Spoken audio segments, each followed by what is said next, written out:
News top 9ಗೆ ಸ್ವಾಗತ. ನಾನು ಶುಭಶ್ರೀ ಜೈನ್. ಪುನೀತ್ ರಾಜ್ಕುಮಾರ್ ಸಮಾಧಿ ದರ್ಶನ ಪಡೆದ ಅಭಿಮಾನಿ ದೇವರು ಕಂಠೀರವ ಸ್ಟುಡಿಯೋ ಬಳಿ ದರ್ಶನಕ್ಕೆ ಏನೆಲ್ಲ ವ್ಯವಸ್ಥೆ ಮಾಡಿದ್ದಾರೆ, ಎಷ್ಟು ಸಾವಿರ ಪುತ್ಥಳಿಗೆ ಪುನೀತ್ ಅಭಿಮಾನಿಗಳು ಆರ್ಡರ್ ಮಾಡಿದ್ದಾರೆ ನೋಡೋಣ. ಅಪ್ಪುಗೆ ನಮನ ನ್ಯೂಸ್ ಟಾಪ್ 9ನಲ್ಲಿ. ಪವರ್ ಸ್ಟಾರ್ ಪುನೀತ್ ರಾಜ್ಕುಮಾರ್ ಸಮಾಧಿ ದರ್ಶನಕ್ಕೆ ಸಾರ್ವಜನಿಕರಿಗೆ ಅವಕಾಶವನ್ನ ಮಾಡಿಕೊಡಲಾಗಿದೆ. 3 ದಿನದ ಬಳಿಕ ಅಪ್ಪು ಸಮಾಧಿ ದರ್ಶನಕ್ಕೆ ಬೆಳಗ್ಗೆ 9 ಗಂಟೆಗೆ ಅವಕಾಶ ನೀಡಲಾಗಿದ್ದು, ಸಾಗರೋಪಾದಿಯಲ್ಲಿ ಬರ್ತಿರುವಂತಹ ಫ್ಯಾನ್ಸ್ ಸಮಾಧಿ ದರ್ಶನ ಪಡೆದಿದ್ದಾರೆ. ಸಂಜೆ 6 ಗಂಟೆವರೆಗೂ ಅವಕಾಶವಿದ್ದು ಕಂಠೀರವ ಸ್ಟುಡಿಯೋದತ್ತ ಅಭಿಮಾನಿಗಳ ದಂಡೆ ಹರಿದು ಬರ್ತಿದೆ.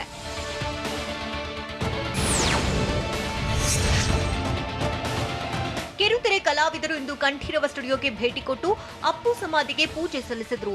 ನಟ ಕಿರುತೆರೆ ಕಲಾವಿದರಾದ ಬಾಲರಾಜ್, ವಾಣಿಶ್ರೀ ಸೇರಿದಂತೆ ಹಲವು ಕಲಾವಿದರು ಶ್ರದ್ಧಾಂಜಲಿ ಅರ್ಪಿಸಿದರು.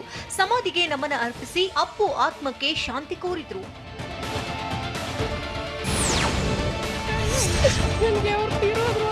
ಕಂಠೀರವ ಸ್ಟುಡಿಯೋದ ಬಳಿ ಬಂದಂತಹ ಪುನೀತ್ ರಾಜ್ಕುಮಾರ್ ಅಭಿಮಾನಿಯೊಬ್ಬರು ಕಣ್ಣೀರು ಹಾಕಿದ್ರು. ಅಪ್ಪು ಸಾವಿನ ಸುದ್ದಿ ಅರಗಿಸಿಕೊಳ್ಳೋದಕ್ಕೆ ಆಗ್ತಿಲ್ಲ ಅಂತ ನಿರ್ಮಲಾ ಅನ್ನೋರು ದುಃಖ ವ್ಯಕ್ತಪಡಿಸಿದ್ರು.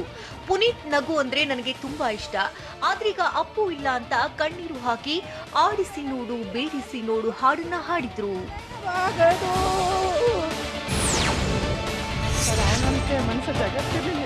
ಮಂಡ್ಯ ಜಿಲ್ಲೆಯ ಮದ್ದೂರಿನಿಂದ ಬಂದಿದ್ದ ಅಪ್ಪು ಅಭಿಮಾನಿ ಗೌರಮ್ಮ ಅನ್ನೋರು ಕೂಡ ಪುನೀತ್ ನೆನೆದು ಕಣ್ಣೀರು ಹಾಕಿದ್ರು.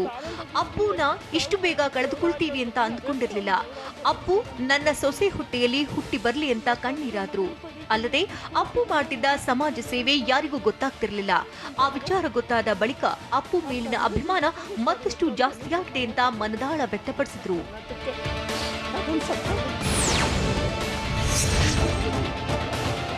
ಪುನೀತ್ ರಾಜ್ಕುಮಾರ್ ನಿಧನದ 5 ದಿನದ ಬಳಿಕ ನಿನ್ನೆಯಷ್ಟೇ ಕುಟುಂಬಸ್ಥರು ಹಾಲು ತುಪ್ಪ ಕಾರ್ಯ ನೆರವೇರಿಸಿದ್ರು.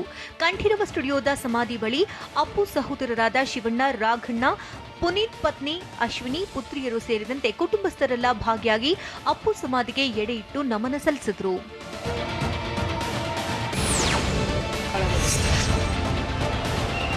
ಪುನೀತ್ ರಾಜ್ಕುಮಾರ್ರ ಮತ್ತೊಬ್ಬ ಅಭಿಮಾನಿ ಕೂಡ ಸಮಾಧಿ ಬಳಿ ಅಪ್ಪು ಗುಣಗಾನ ಮಾಡಿದ್ರು. ಅಪ್ಪು ಅಂದ್ರೆ ಯಾರು ತಾನೇ ಇಷ್ಟ ಇಲ್ಲ ಹೇಳಿ? ಅವರ ನಗು ಮುಖ ನೋಡುವುದೇ ಅದ್ಭುತ. ಅವರ ನಗು ಮಗು ತರ ಇರ್ತಿತ್ತು. ಅವರ ಸಾವಿನ ಸುದ್ದಿ ನಂಬೋದಕ್ಕೆ ಸಾಧ್ಯವಾಗ್ತಿಲ್ಲ ಅಂತ ಅಪ್ಪು ಅಭಿಮಾನಿ ವೇಣುಗೋಪಾಲ್ ಅನ್ನೋರು ಹೇಳಿದ್ದಾರೆ.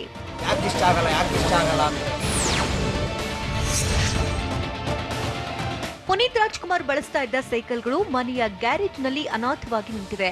ಫ್ರೀ ಟೈಮ್ನಲ್ಲಿ ಅಪ್ಪು ಸೈಕಲ್ಗಳನ್ನ ಬಳಸ್ತಾ ಇದ್ರು. ಒಟ್ಟು 10 ಸೈಕಲ್ಗಳನ್ನ ಖರೀದಿ ಮಾಡಿದಂತಹ ಪುನೀತ್ ಲಾಕ್ಡೌನ್ ವೇಳೆ ಇಡೀ ಬೆಂಗಳೂರನ್ನ ಸೈಕಲ್ನಲ್ಲೇ ಸುತ್ತಿದ್ರು. ಅಲ್ಲದೆ ಸೈಕಲ್ನಲ್ಲೇ ಹಲವು ಬಾರಿ ನಂದಿ ಬೆಟ್ಟಕ್ಕೂ ಹೋಗಿ ಬಂದಿದ್ರು. ಸೈಕಲ್ ಅಲ್ಲದೆ ಕಾರ್ ಕ್ರೇಜ್ ಕೂಡ ಪುನೀತ್ಗಿತ್ತು.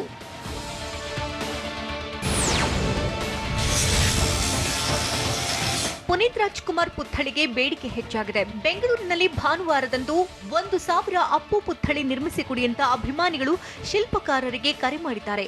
ಒಬ್ಬೊಬ್ಬ ಶಿಲ್ಪಕಾರರಿಗೂ 60 ರಿಂದ 70 ಪುತ್ಥಳಿಗಳನ್ನು ನಿರ್ಮಿಸಿಕೊಡಿ ಅಂತ ಕರೆ ಮಾಡಿ ಆರ್ಡರ್ ಕೊಟ್ಟಿದ್ದಾರೆ. ಈಗಾಗಲೇ ಅಡ್ವಾನ್ಸ್ ಕೊಟ್ಟು ಅಪ್ಪು ಪುತ್ಥಳಿಯನ್ನ ಸಿದ್ಧಪಡಿಸಿಕೊಡಿ ಅಂತ ಬುಕ್ ಮಾಡಿದ್ದಾರೆ.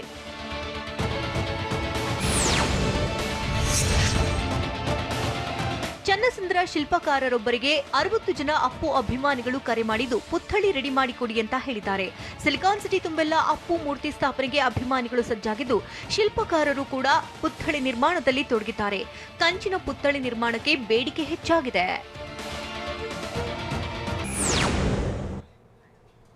ದೊಡ್ಮನೆ ಸದಸ್ಯರಿಗೆ ಸಾಂತ್ವನ ಹೇಳಿ ರಾಮ್ ಚರಣ್ ಹೇಳಿದ್ದೇನು? ಪುನೀತ್ ನಮನ ಕಾರ್ಯಕ್ರಮದ ಬಗ್ಗೆ ವಾಣಿಜ್ಯ ಮಂಡಳಿಯ ಪ್ಲಾನ್ ಹೇಗಿದೆ?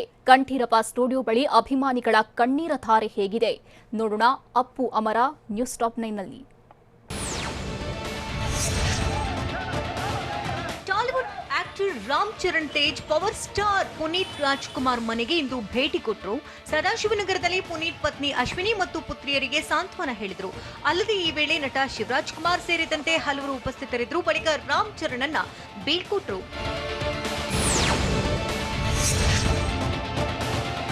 ಬೆಂಗಳೂರಿನ ನಾಗವಾರದಲ್ಲಿರೋ ನಟ ಶಿವರಾಜ್ ಕುಮಾರ್ ಮನೆಗೆ ಪತ್ರಕರ್ತ ನಕೀರನ್ ಗೋಪಾಲ್ ಭೇಟಿ ಕೊಟ್ಟರು. ನಟ ಪುನೀತ್ ನಿಧನರಾಗಿದ್ದಕ್ಕೆ ಶಿವಣ್ಣ ಕುಟುಂಬಕ್ಕೆ ಗೋಪಾಲ್ ಸಾಂತ್ವನ ಹೇಳಿದರು. ಡಾಕ್ಟರ್ ರಾಜ್ಕುಮಾರ್ ಅವರನ್ನ ನರಹಂತಕ ವೀರಪ್ಪನ್ ಅಪಹರಿಸಿದ್ದಾಗ ನಕೀರನ್ ಪತ್ರಿಕೆಯ ಗೋಪಾಲ್ ಸಂಧಾನಕಾರರಾಗಿ ಕೆಲಸ ಮಾಡಿದ್ರು.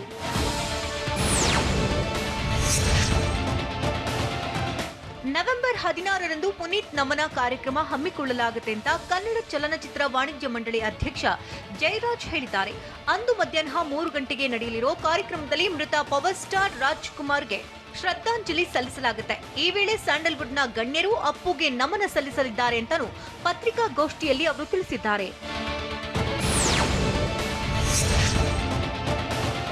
ಪತ್ರಿಕಾಗೋಷ್ಠಿಯಲ್ಲಿ ಮಾತನಾಡಿದ ಸಾರಾ ಗೋವಿಂದು, ಪ್ಯಾಲೇಸ್ ಗ್ರೌಂಡ್ನ ಇಂಡೋರ್ ಆಡಿಟೋರಿಯಂನಲ್ಲಿ ಅಪ್ಪುಗೆ ನಮನ ಸಲ್ಲಿಸಲಾಗುತ್ತೆ. ಚಿತ್ರರಂಗದವರಿಗೆ ಮಾತ್ರ ಸೀಮಿತವಾದ ಕಾರ್ಯಕ್ರಮ ಇದಾಗಿದ್ದು ರಾಜ್ ಕುಟುಂಬದ ಸದಸ್ಯರು ಭಾಗಿಯಾಗಲಿದ್ದಾರೆ. ಅಭಿಮಾನಿಗಳು, ಸಾರ್ವಜನಿಕರು ಮಾಧ್ಯಮದ ಮೂಲಕ ಕಾರ್ಯಕ್ರಮ ನೋಡಿ ಅಂತ ಸಾರಾ ಗೋವಿಂದು ಮನವಿ ಮಾಡಿದ್ದಾರೆ. ಸಂಗೀತ ನಮನ ಕಾರ್ಯಕ್ರಮದ ಉಸ್ತುವಾರಿಯನ್ನ ಗುರು ಕಿರಣ್ ವಹಿಸಿಕೊಂಡಿದ್ದಾರೆ ಅಂತಾನೂ ಅವರು ತಿಳಿಸಿದ್ದಾರೆ.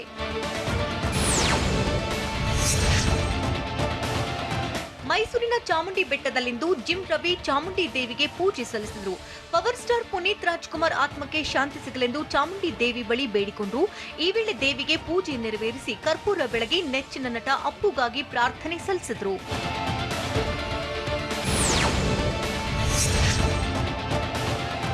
ದಾವಣಗೆರೆ ಜಿಲ್ಲೆಯ ಚನ್ನಗಿರಿ ತಾಲೂಕಿನ ರುದ್ರಾಪುರದ ಸೇವಾನಗರದಲ್ಲಿ ಅಪ್ಪುಗೆ ಪದ್ಮಶ್ರೀ ಪ್ರಶಸ್ತಿ ನೀಡುವಂತೆ ಗ್ರಾಮಸ್ಥರು ಆಗ್ರಹಿಸಿದ್ದಾರೆ. ಪುನೀತ್ ಭಾವಚಿತ್ರಕ್ಕೆ ಪೂಜೆ ಸಲ್ಲಿಸಿದ ಬಳಿಕ ಸಿಹಿ ಹಂಚಿ ಶಾಲಾ ಮಕ್ಕಳಿಂದ ಪುನೀತ್ ನಟಿಸಿದ ಚಿತ್ರದ ಹಾಡುಗಳನ್ನು ಹಾಡಿಸಿದ್ದಾರೆ. ಗ್ರಾಮದ ಪ್ರವೇಶ ದ್ವಾರದ ಬಳಿ ಪುನೀತ್ ನಾಮಫಲಕ ಅಳವಡಿಸಿ ಪದ್ಮಶ್ರೀ ನೀಡುವಂತೆ ಒತ್ತಾಯಿಸಿದ್ದಾರೆ.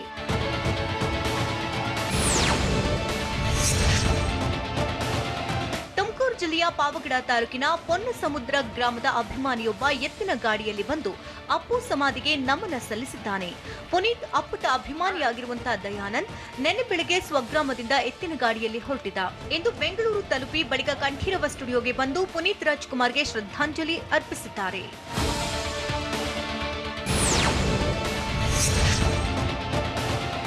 ಪುನೀತ್ ರಾಜ್ಕುಮಾರ್ ನೆನೆದು ಪುಟ್ಟ ಮಕ್ಕಳು ಕಣ್ಣೀರಾಗಿದ್ದಾರೆ. ಬೆಂಗಳೂರಿನ ಕೆಂಗೇರಿ ನಾಟ್ಯಲೋಕ ಡ್ಯಾನ್ಸ್ ಸ್ಕೂಲ್ನ ಮಕ್ಕಳು ಅಪ್ಪು ಸಮಾಧಿ ಬಳಿ ಭಾವುಕರಾಗಿದ್ದಾರೆ. ಅಪ್ಪು ಸರ್ ನಮ್ಮ ಡ್ಯಾನ್ಸ್ ಕ್ಲಾಸ್ಗೆ ಬರ್ತೀನಿ ಅಂತ ಹೇಳಿದ್ರು.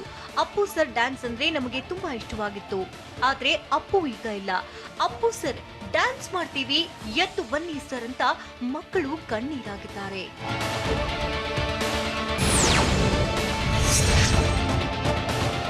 ದೀಪಾವಳಿ ಹಬ್ಬಕ್ಕೆ ಶುಭಾಶಯ ಕೋರಿದಂತಹ ಪುನೀತ್ ರಾಜ್ಕುಮಾರ್ ವಿಡಿಯೋವೊಂದು ಎಲ್ಲೆಡೆ ವೈರಲ್ ಆಗಿದೆ. ಕಳೆದ ವರ್ಷದ ದೀಪಾವಳಿ ಹಬ್ಬದಂದು ಅಪ್ಪು ಕರುನಾಡು ಜನತೆಗೆ ವಿಶ್ ಮಾಡಿದ್ರು. ದೀಪಾವಳಿ ಎಲ್ಲರಿಗೂ ಒಳ್ಳೆಯದು ಮಾಡಲಿ, ಹಬ್ಬಕ್ಕೆ ಪಟಾಕಿ ಹಚ್ಚೋದು ಬೇಡ, ದೇಹದ ಕ್ಯಾಲೋರಿ ಸುಡೋಣ ಅಂತ ಸಂದೇಶ ನೀಡಿದ್ರು. ಸಾಧ್ಯವಾದ್ರೆ ಇತರರಿಗೆ ಸಹಾಯ ಮಾಡಿ ಅಂತೂ ವಿಡಿಯೋದಲ್ಲಿ ಕೇಳ್ಕೊಂಡಿದ್ರು. ಹಾನಗಲ್ನ ಬಿಜೆಪಿ ಸೋಲಿಗೆ ಸಿಎಂ ಕೊಟ್ಟ 2 ಕಾರಣ ಏನು? ಟ್ರಾನ್ಸ್ಫಾರ್ಮರ್ಗೆ ಕಾರು ಡಿಕ್ಕಿಯಾಗಿ ದೊಡ್ಡ ಅನಾಹುತ ತಪ್ಪಿದ್ದು ಎಲ್ಲಿ? ಮಾರುಕಟ್ಟೆಗಳಲ್ಲಿ ದೀಪಾವಳಿ ಹಬ್ಬದ ಖರೀದಿ ಭರಾಟೆ ಹೇಗಿದೆ? ನೋಡೋಣ ಬೆಂಗಳೂರು ನ್ಯೂಸ್ ಟಾಪ್ 9ನಲ್ಲಿ. ರಾಜ್ಯ ರಾಜಕೀಯದಲ್ಲಿ ಕುತೂಹಲಕ್ಕೆ ಕಾರಣವಾಗಿದ್ದ 2 ವಿಧಾನಸಭಾ ಕ್ಷೇತ್ರಗಳ ಫಲಿತಾಂಶ ಹೊರಬಿದ್ದಿದ್ದು ಹಾನಗಲ್ನಲ್ಲಿ ಬಿಜೆಪಿ ಸೋತಿದೆ. ಈ ಬಗ್ಗೆ ಪ್ರತಿಕ್ರಿಯೆ ನೀಡಿರುವಂತಹ ಮುಖ್ಯಮಂತ್ರಿ ಬೊಮ್ಮಾಯಿ, ಹಾನಗಲ್ನಲ್ಲಿ ಸಿಎಂ ಉದಾಸಿ, ಬೇಸ್ ಮುಂದುವರಿಸಲು ಸ್ವಲ್ಪ ಮಟ್ಟಿಗೆ ಆಗಿಲ್ಲ. ಅಲ್ಲದೆ ಕಾಂಗ್ರೆಸ್ ಅಭ್ಯರ್ಥಿ ಕೋವಿಡ್ ವೇಳೆ ಜನಪರ ಕೆಲಸ ಮಾಡಿದ್ರು ಎಂಬ ಭಾವನೆ ಜನರಲ್ಲಿತ್ತು. ಇವೆರಡೂ ಬೈ ಎಲೆಕ್ಷನ್ ನಲ್ಲಿ ಬಿಜೆಪಿ ಸೋಲಿಗೆ ಕಾರಣವಾಗಿದೆ ಅಂತ ಹೇಳಿದ್ದಾರೆ.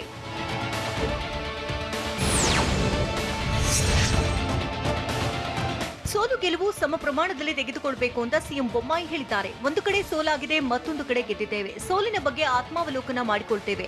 ಬಿಜೆಪಿ ಗೆಲುವಿಗೆ ಶ್ರಮಪಟ್ಟ ನಮ್ಮ ನಾಯಕರು, ಕಾರ್ಯಕರ್ತರು, ಮತದಾರರಿಗೆ ಅಭಿನಂದನೆ ಸಲ್ಲಿಸುತ್ತೇನೆ ಅಂತ ಸಿಎಂ ಹೇಳಿದ್ದಾರೆ.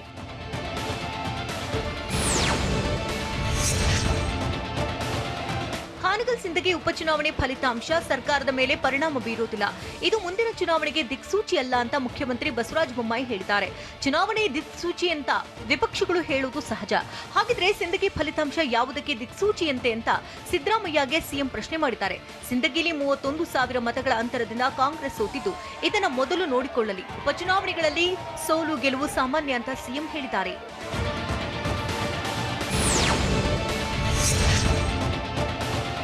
ಮುಖ್ಯಮಂತ್ರಿಯಾಗಿ 100 ದಿನ ಅನ್ನೋದು ವಿಶೇಷ ಅಲ್ಲ, 100 ದಿನಗಳಲ್ಲಿ ಏನ್ ಸಾಧನೆ ಮಾಡಿದ್ದೇವೆ ಅಂತ ಮುಖ್ಯ ಅಂತ ಸಿಎಂ ಬೊಮ್ಮಾಯಿ ಹೇಳಿದ್ದಾರೆ. 100 ದಿನ 1 ವರ್ಷದ ಹಾಗೆ ಪ್ರಮುಖ ಘಟ್ಟ ಅಲ್ಲ, ನಮ್ಮ ಕೆಲಸವನ್ನ ಜನರಿಗೆ ತಿಳಿಸುವ ಕೆಲಸ ಮಾಡ್ತೇವೆ ಅಂತ ಬೆಂಗಳೂರಿನಲ್ಲಿ ಸಿಎಂ ಬೊಮ್ಮಾಯಿ ತಿಳಿಸಿದ್ದಾರೆ.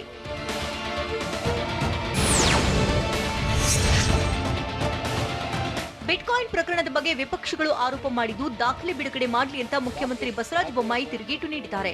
ಬಿಟ್ಕಾಯಿನ್ ಆರೋಪ ಪಟ್ಟಿ ಬಿಡುಗಡೆಗೆ ಆಗ್ರಹ ವಿಚಾರವಾಗಿ ಪ್ರತಿಕ್ರಿಯಿಸಿದ ಅವರು, ನಾವು ನ್ಯಾಯಾಲಯಕ್ಕೆ ಚಾರ್ಜ್ ಶೀಟ್ ಸಲ್ಲಿಸಿದ್ದೇವೆ, ಅದು ಬಹಿರಂಗವಾಗಿಯೇ ಇದೆ ಅಂತ ತಿಳಿಸಿದ್ದಾರೆ.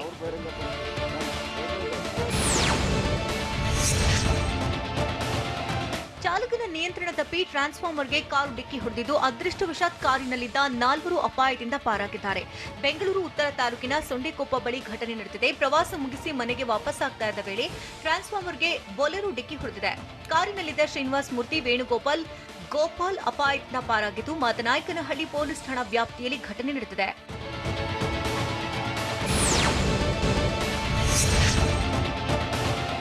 ದೀಪಾವಳಿ ಹಬ್ಬದ ಪ್ರಯುಕ್ತ ಮಾರುಕಟ್ಟೆಯಲ್ಲಿ ಖರೀದಿ ಭರಾಟೆ ಜೋರಾಗಿದೆ. ಬೆಂಗಳೂರಿನ ಕೆಆರ್ ಮಾರುಕಟ್ಟೆ, ಅವೆನ್ಯೂ ರಸ್ತೆ, ಚಿಕ್ಕಪೇಟೆ, ಬಳೆಪೇಟೆಯಲ್ಲಿ ಹಬ್ಬದ ಖರೀದಿ ಜೋರಾಗಿತ್ತು.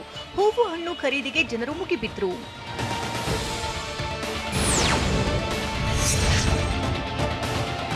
ಬೆಳಕಿನ ಹಬ್ಬ ದೀಪಾವಳಿಗೆ ಹೂ ಹಣ್ಣು ತರಕಾರಿ ಬೆಲೆ ಸ್ವಲ್ಪ ಮಟ್ಟಿಗೆ ಏರಿಕೆಯಾಗಿದೆ. ಮಲ್ಲಿಗೆ ಹೂ ಕೆಜಿಗೆ 1000ರಿಂದ 1200 ರೂಪಾಯಿ ಇದ್ದು, ಕನಕಾಂಬರ 1300 ರೂಪಾಯಿಗೆ ತಲುಪಿದೆ. ಕಾಕಡ ಹೂ ಕೆಜಿಗೆ 400 ರೂಪಾಯಿ ಆಗಿದೆ. ಆದರೆ ಹಣ್ಣಿನ ಬೆಲೆಯಲ್ಲಿ ಭಾರಿ ಏರಿಕೆಯಾಗಿಲ್ಲ. ಏಲಕ್ಕಿ, ಬಾಳೆ, ಸೀಬೆ ಹಣ್ಣು, ಮೋಸಂಬಿ ಕೆಜಿಗೆ ತಲಾ 60 ರೂಪಾಯಿ ಇದ್ರೆ, ಸೇಬು 120ರಿಂದ 140 ರೂಪಾಯಿ ಆಗಿದೆ. ಇನ್ನು ಬೀನ್ಸ್, ಮೂಲಂಗಿ ಕೆಜಿಗೆ 60 ರೂಪಾಯಿ ಇದ್ದು, ಟೊಮ್ಯಾಟೊ 40 ರೂಪಾಯಿ ಆಗಿದೆ. ಬೈ ಎಲೆಕ್ಷನ್ನಿಂದ ಜನರು ಬದಲಾವಣೆ ಬಯಸಿರೋದು ಸಾಬೀತಾಗಿದೆ ಅಂತ ಹೇಳಿದ್ದು ಯಾರು? ಉರುಳಿಬಿದ್ದ ಲಾರಿಯಿಂದ ಚಾಲಕ ಪಾರಾಗಿದ್ದು ಹೇಗೆ? ಜಾಗೃತಿ ಮೂಡಿಸಲು ಯತ್ನಿಸಿದ ಕೊಪ್ಪಳ ಡಿಸಿ ವಿಡಿಯೋ ವೈರಲ್ ಆಗಿದ್ದು ಯಾಕೆ? ನೋಡೋಣ ಕರ್ನಾಟಕ ನ್ಯೂಸ್ ಟಾಪ್ 9ನಲ್ಲಿ. ಹಾನಗಲ್ನಲ್ಲಿ ಅಭೂತಪೂರ್ವ ಗೆಲುವು ಸಾಧಿಸಿದ್ದು ಸಿಂದಗಿಯಲ್ಲಿ ಸೋತು ಗೆದ್ದಿದ್ದೇವೆ ಅಂತ ಶಾಸಕ ಡಾಕ್ಟರ್ ಯತೀಂದ್ರ ಸಿದ್ದರಾಮಯ್ಯ ಹೇಳಿದ್ದಾರೆ. ಮೈಸೂರಿನಲ್ಲಿ ಮಾತನಾಡಿದ ಅವರು, 2023ರ ಚುನಾವಣೆಯಲ್ಲಿ ಜನರ ಒಲವು ಕಾಂಗ್ರೆಸ್ ಪಕ್ಷಕ್ಕೆ ಇರಲಿದೆ.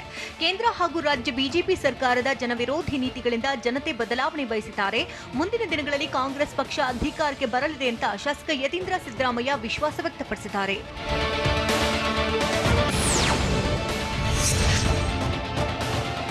ಲಾರಿ ಉರುಳಿಬಿದ್ದಿದ್ದು ಚಾಲಕ ಪ್ರಾಣಾಪಾಯದಿಂದ ಪಾರಾಗಿದ್ದಾನೆ. ಬೆಳಗಾವಿ ಜಿಲ್ಲೆಯ ಖಾನಾಪುರ ತಾಲೂಕಿನ ಗಣೇಬೈಲ್ ಗ್ರಾಮದ ಬಳಿ ಘಟನೆ ನಡೆದಿದೆ. ಕಬ್ಬು ಸಾಗಿಸ್ತಾ ಇದ್ದ ಲಾರಿಯ ಹಿಂಬದಿ ಟೈರ್ ಪಂಚರ್ ಆಗಿದ್ದು, ತಕ್ಷಣ ಲಾರಿಯಿಂದ ಚಾಲಕ ಕೆಳಗಿಳಿದಿದ್ದಾನೆ. ಚಾಲಕ ಕೆಳಗಿಳಿತಾ ಇದ್ದಂತೆ ಲಾರಿ ಉರುಳಿಬಿದ್ದಿದೆ.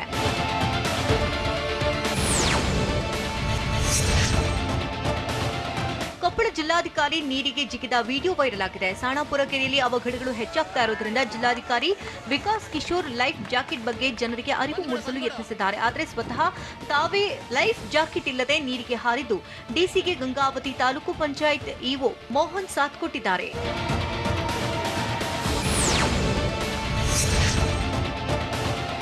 ಮೈಸೂರಿನ ಚಾಮುಂಡಿ ಬೆಟ್ಟದಲ್ಲಿ ಮತ್ತೆ ರಸ್ತೆ ಕುಸಿದು ಬಿದ್ದಿದೆ. ಬೆಟ್ಟದಲ್ಲಿ ಸುಮಾರು 70 ಅಡಿಯಷ್ಟು ರಸ್ತೆ ಕುಸಿದಿದ್ದು ಆತಂಕ ಹೆಚ್ಚು ಮಾಡಿದೆ.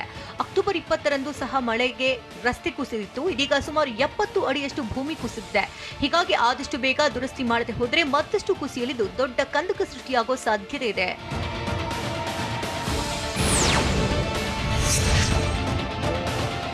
ತುಮಕೂರಿನ ಗುಬ್ಬಿ ಪಟ್ಟಣದಲ್ಲಿ ಸರಣಿ ಕಳ್ಳತನ ನಡೆದಿದ್ದು, ಕಳ್ಳರ ಕೈಚಳಕ ಸಿಸಿ ಕ್ಯಾಮೆರಾದಲ್ಲಿ ಸೆರೆಯಾಗಿದೆ.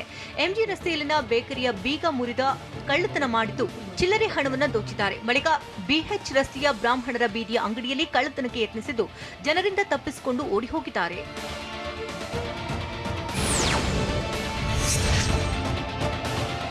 ಉತ್ತರ ಕನ್ನಡದ ಕುಮಟಾದಲ್ಲಿ ಲಾರಿಯಲ್ಲಿ ಅಕ್ರಮವಾಗಿ ಸಾಗಿಸ್ತಾ ಇದ್ದ ಜಾನುವಾರು ರಕ್ಷಣೆ ಮಾಡಲಾಗಿದೆ. ರಾಷ್ಟ್ರೀಯ ಹೆದ್ದಾರಿ 66ರ ಹೊಳೆಗದ್ದೆ ಟೋಲ್ ಗೇಟ್ ಬಳಿ 13 ಕೋಣ 9 ಎಮ್ಮೆಗಳನ್ನು ಪೊಲೀಸರು ರಕ್ಷಣೆ ಮಾಡಿದ್ದಾರೆ. ಜಾನುವಾರು ಸಾಗಿಸ್ತಾ ಇದ್ದ 4ರನ್ನ ಪೊಲೀಸರು ವಶಕ್ಕೆ ಪಡೆದಿದ್ದು ಕುಮಟಾ ಪೊಲೀಸ್ ಠಾಣೆಯಲ್ಲಿ ಪ್ರಕರಣ ದಾಖಲಾಗಿದೆ.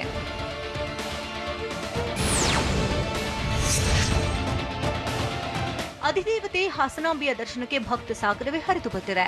7ನೇ ದಿನವಾದ ಇಂದು ಭಾರೀ ಸಂಖ್ಯೆಯಲ್ಲಿ ಭಕ್ತರು ಆಗಮಿಸಿದ್ದು ಸರತಿ ಸಾಲಿನಲ್ಲಿ ನಿಂತು ದೇವಿಯ ದರ್ಶನ ಪಡೆದಿದ್ದಾರೆ. ಇನ್ನು 3 ದಿನಗಳ ಕಾಲ ಮಾತ್ರ ಹಾಸನಾಂಬೆ ದೇಗುಲ ತೆರೆಯಲಿದೆ. ಹೀಗಾಗಿ ಹೆಚ್ಚು ಸಂಖ್ಯೆಯಲ್ಲಿ ದೇಗುಲಕ್ಕೆ ಭಕ್ತರು ಆಗಮಿಸುತ್ತಿದ್ದಾರೆ.